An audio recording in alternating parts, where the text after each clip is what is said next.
Okay. Roll. I'll look at the rest. If I have any questions, I'll thank you very much. All right, now we're moving sadly to the end of this particular aspect of the parable, and that is the one talent man.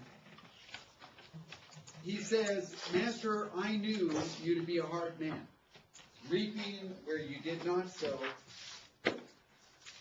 gathering where you scattered no seed. He didn't think it fair that the master left him to do everything in his way of looking at it. But in truth, the master gave him the means to accomplish. Just like in the parable of the workers in the vineyard, the master is the one that digs and plants and builds the tower and does everything and then turns it over to the slaves. He did a lot of preparatory work. Well, the fact is, he's given this slave the means by which he can accomplish something. But reaping where you did not sow is not accurate. It is an unfair charge, and it's the same as somebody saying, so God, you just dump all this responsibility on me and then you disappear. And I don't think that's fair. I don't think it's fair for you to expect me to, do all this teaching and do all this preaching and do all this evangelizing and so on. Notice also that each one was not compared with what the others had. Judgment was based purely on what one did or did not do with what he was given. You will not be judged by the talents I've been given, nor will I be judged by the talents you've been given. But each one of us are going to be judged based upon what we have done with what God has given us, but He's all given us something.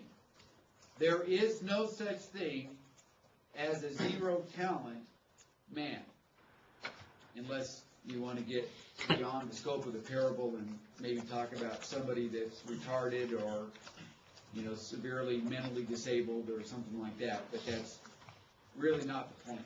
The point is, in the normal scope of life, outside of exceptions. It's not working over here, and it's gone. I need to ask you. Oh, okay. Sorry. Meanwhile, back at the ranch.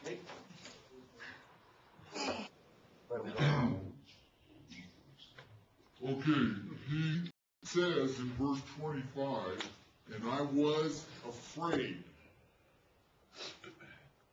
Now, inactivity in doing the Lord's work a lot of times boils down to that one emotion, fear.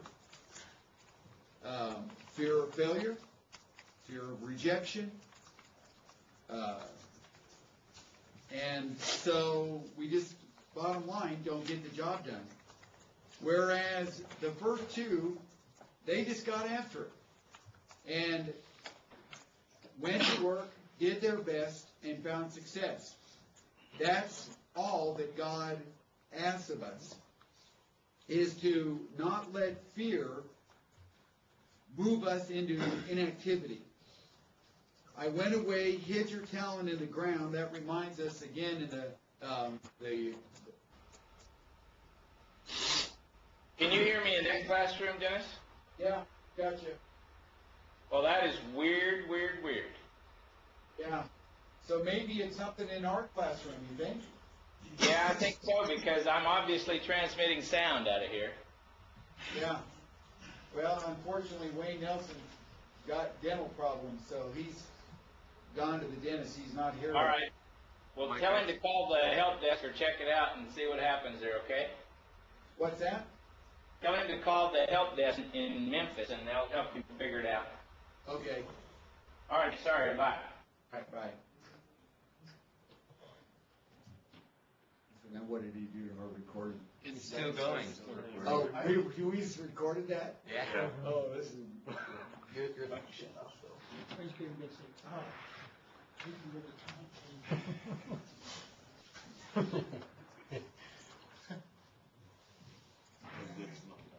Now you missed that part. It's okay, he's the one who edits it, so. Yeah, but I can't get my car. When it rains, it pours. If you want, I'll write everything on the whiteboard for you. Got my extra oil right here. Yeah, that's right. Hard to get copies for me? Nathan? All right, we're recording this.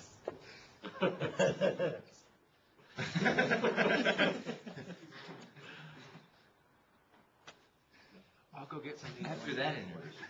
Is that okay? Unless you guys are doing romantic time.